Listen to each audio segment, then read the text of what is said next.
अस्सलाम वालेकुम, सत श्री अकाल। मैं हरमीत सिंह हूँ और आप देख रहे हैं आपका अपना यूट्यूब चैनल। नाज़रीन, आज जुमे की सुबह आप सबको जुमा मुबारक हो। गुज़श्ता 24 घंटों के दौरान बहुत कुछ हुआ है जो बताएंगे इसी व्लॉग में। सबसे पहले बात करेंगे इसराइली शहर एशकलोन पर ग्रेड मिसाइल हमला। इसराइली कमांड सेंटर पर हमले से भारी नुकसान हुआ। यमन का इसराइल पर वार, इसराइल का जवाबी हमला।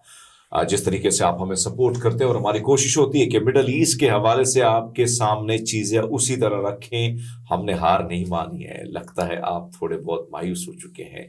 मायूसी बहुत बड़ा गुनाह है। आपको मायूस नहीं होना चाहिए। आपको सीखना चाहिए गजा के मासूम इंसानों से, जो पत्थर से लेकर गुलेल से लेकर जो है बंदूक तक, बंदूक से मिसाइल तक, मिसाइल से डिवाइस तक, बम तक, सारी चीज़ों का मुकाबला, जिस फस्तायत का वो मुकाबला कर रहे हैं वो आपके सामने है। जब वो हार नहीं मानते तो फिर आप क्यों हार मानते हैं? कोशिश कीजिएगा, आपकी सपोर्ट उनकी ज़रूरत होती है।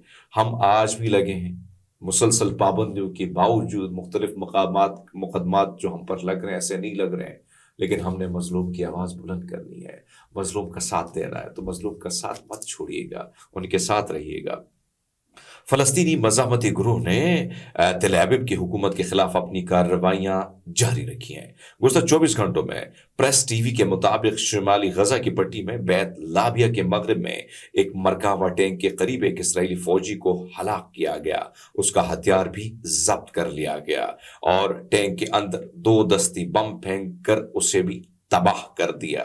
नेटजारा महवर में एक इसराइली फौजी कमांड और कंट्रोल मकाम को 107 मिसाइलों से निशाना बनाया गया। जबालिया के मगरब में अबू शरह चौराहे के करीब एक मकान में महफूज इसराइली फौजियों के ग्रुप पर टीबीजी शेल से हमला किया। जबाली कैंप के मशरक में शहीद अमाद अकल मस्जिद के करीब शवाज धमाका खेज आलात इस्तेमाल करते हुए एक इसराइली फौजी ट्रांसपोर्ट गाड़ी को तबाह कर दिया गया है। अब ये हमले मुसलसल हो रहे हैं, जहां जहां इसराइलियों के ठिकाने हैं वहां वहां पर चुन चुन के एक ठिकाने को निशाना बनाया जा रहा है। मैंने पहले भी आपको अर्ज किया था कि गजा जो है कई जगह मलियामेट हो चुकी है। कई जगहों में जो खंडरात बने हैं वहां पर या तो मुजाहिदीन ने वहां पर जो है अपने कैंप छुपे होते हैं, इसी तरह इसराइली जो है फोर्सेस वो भी कहीं ना कहीं कोई ठिकाना ढूंढते हैं। दोनों एक दूसरे की तलाश में होते हैं कि कहाँ से मुजाहिदीन मिले, कहाँ से इसराइली फोर्सेस मिले और एक दूसरे पर हमला कर दें। तो यही सिचुएशन जो है उसमें कभी नाकामी और कभी कामयाबी, लेकिन सिलसिला उसी तरह जारी है, रुका नहीं है। और वो मुसलसल इस वक्त नामुनासिब हालात में भी नुकसान पहुंचा रहे हैं। दूसरी तरफ आपको बताते चलें कि मकबूजा मगरबी किनारे के मुतादिद महाजों पर इसराइली फोर्सेस के साथ शदीद झड़पें जो है हुई हैं। दुश्मन की फौज और उनकी गाड़ियों पर भारी फायरिंग हुई है। मकबूजा शहर अशकलोन और करीबी सयोनी बस्तियों को शुमाली गजा की पट्टी से दागे गए ग्रेड मिसाइलों से निशाना बनाया गया है। जहां पर कहा जाता है कि एक फौजी गाड़ी का जो काफिला था उस वहां पर एक धमाका खेज मवाद नस्ब था, जिसकी वजह से धमाका हुआ, उसमें कोई गाड़ियां जो है उनकी तबाही हुई है। जबालिया कैंप के मरकज में पेशकदमी करने वाले इसराइली फौजियों और गाड़ियों पर 60 मिलीमीटर मार्टर गोले बरसाए गए। जनूबी गजा के शहर खान यूनस की फिजा में एक इसराइली मावज खुदकुश ड्रोन को जो है उतारा गया है, उसे भी अपने कब्जे में ले लिया गया है। तो ये वो कार्रवाइयां हैं जो वहां पर हुई हैं। मैंने आपके सामने कोट करके प्रेस टीवी और दीगर चैनल और दूसरे अपने जराए से कोट कंफर्म करके आपके सामने रखी। इसराइली फौज ने ऐलान किया है कि यमन ने इसराइल पर बैलिस्टिक मिसाइल दागे, जिसके बाद मरकजी इसराइल में सायरन बज उठे। जुमेरात की सुबह रमत गन म्यूनिसिपैलिटी ने ऐलान किया कि शहर में एक मरकजी इमारत को मिसाइल से नुकसान पहुंचा है, जिसके नतीजे में इमारत मुनद्दिम हो गई। ये एक इस हफ्ते का दूसरा मौका है जब यमन ने इसराइल को निशाना बनाया। पीर के रोज यमनी ग्रोह ने मुल्क की जानिब एक ड्रोन लॉन्च किया था। दूसरी तरफ इसराइल ने जुमेरात की सुबह के अवाइल में इसराइली फिजाइया के लड़ाका तैयारों ने यमन के दारुल हुकूमत सना में 2 मुख्तलिफ अहदाफ को निशाना बनाया, जबकि 14 तैयारे पहले ही यमन की जानिब से इसराइल पर बैलिस्टिक मिसाइल दागे जाने के दौरान फिजा में मौजूद थे। तो एक तरफ तो आप देखें कि यमन का जो हमला था उसके बाद इसराइल जो है वो भी मैदान में आया है। अलमयादीन के मुताबिक तकरीबन 6 इसराइली फिजाई हमले हदीदा बंदरगाह और मगरबी यमन में रास ईसा ऑयल فیسلٹی پر کیے گئے، جس کے نتیجے میں 9 افراد شہید ہو چکے ہیں، متعدد دیگر زخمی ہوئے، جن میں فیسلٹی کے عملے کے افراد بھی شامل ہیں۔ نمائندے نے مزید بتایا کہ اسرائیلی حملوں نے شمالی صنعاء میں واقع مرکزی دبان پاور اسٹیشن کو بھی نشانہ بنایا۔ بعد میں انہوں نے بتایا کہ شہری دفاعی ٹیموں نے دبان اسٹیشن میں آگ بجھانے میں کامیابی حاصل کی، جبکہ ایک فیسلٹی میں آگ بجھانے کی کوشش بھی جو ہے ناکام بنا، یعنی اس کو بھی آگ بجھا دیا گیا ہے۔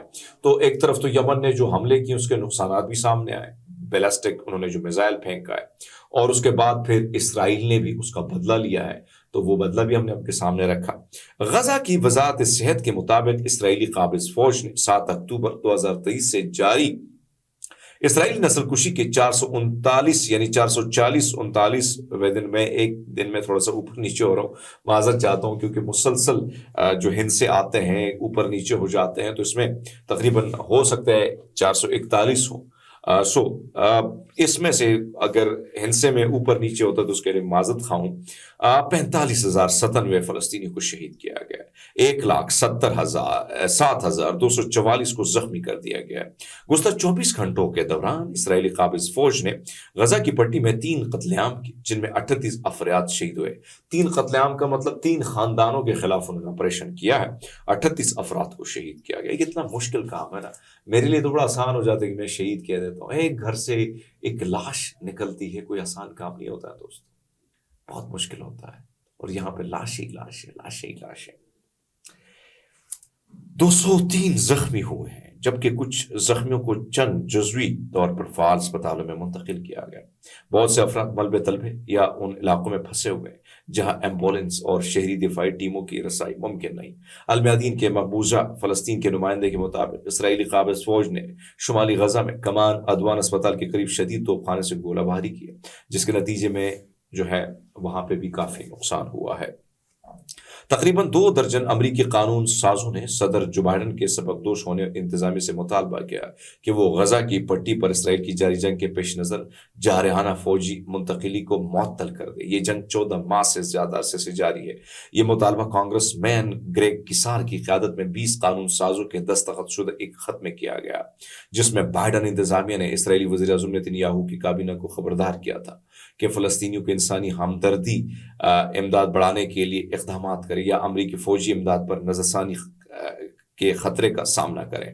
خط میں کہا گیا کہ ہم آپ کے انتظامیہ پر زور دیتے ہیں کہ امریکہ قانون کی پاسداری کرتے ہوئے نیتن یاہو اور ان کی قابض فوج کو جارحانہ فوجی منتقلی معطلی کرے۔ دوسری طرف نیو یارک میں قائم انسانی حقوق کی تنظیم ہیومن رائٹ واچ نے جو ہے جمعرات کو جاری کردہ 184 صفحات پر مشتمل ایک نئی رپورٹ میں کہا کہ اکتوبر 2023 سے جب اسرائیل نے غزہ میں امریکی یعنی اپنی فوجی کارروائی کا آغاز کیا، اسرائیلی حکام نے جان بوجھ کر فلسطینیوں کی غزہ کی پٹی میں زندہ رہنے کے لیے درکار مناسب مقدار میں پانی تک رسائی کو روکا۔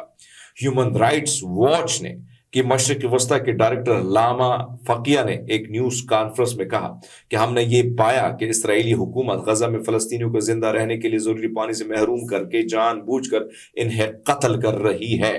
بل وان ایسولیٹ ہیومن رائٹس واچ میں اسرائیل اور فلسطین کے قائم مقام ڈائریکٹر نے الجزیرہ کو بتایا کہ تنظیم نے اپنی تحقیقات کے دوران 115 سے زیادہ افراد کے انٹرویو کے اور سیٹلائٹ امیجز کا استعمال کیا۔ انہوں نے کہا کہ ہم نے بہت تفصیلی کام کیا اور 4 اہم باتیں دریافت کی جو اسرائیلی غزہ میں پانی کی رسائی کو جان بوجھ کر روکنے کے لیے کر رہے ہیں۔ یہ وہ رپورٹ ہے جو دنیا بھر سے اکٹھی کر کے ہم آپ کے سامنے رکھ لیتے ہیں۔ آپ تک کے لیے اتنی بس، خیال رکھیں، بہت شکریہ۔